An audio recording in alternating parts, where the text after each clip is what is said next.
arcade-quality graphics and gameplay to home PCs had always seemed impossible. But as technology advanced, the first 3D accelerated graphics cards appeared, and as predicted, a gaming revolution began.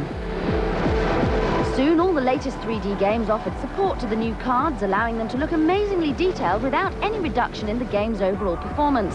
Faster and better looking than their predecessors, games like Tomb Raider 2 and Quake 2 became instant classics.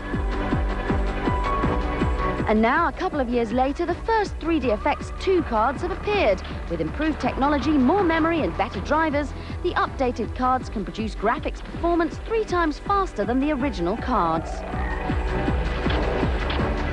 Based on the Voodoo 2 chipset, there are only a handful of different cards available at the moment.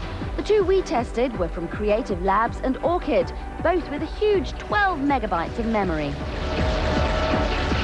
Although prices vary, both cards produce the same basic level of gameplay, and noticing anything different between the two was virtually impossible. Can you spot any difference between these 2 versions of Unreal? Whichever one you choose, there are various programs that you can find to test its performance. These can be found on cover discs packaged with your card, or for a far wider range of programs on the internet. After running each test, they'll usually give you figures detailing your machine's 3D performance, results that will identify the few technical differences between each one.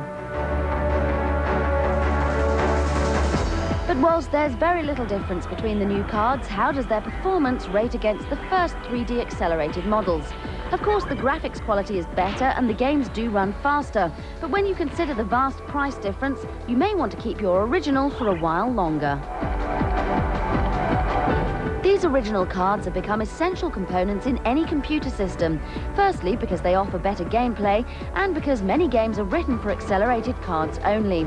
But as software runs perfectly well on both new and old cards, upgrading your computer isn't quite as important as before, at least not yet. The main reason to buy any of the new 3D cards, whether they're based on the Voodoo 2 or the forthcoming Power VR2 chipsets, is for future use. With the extra memory and improved technology, it won't be long before certain games become wholly dependent on the new cards.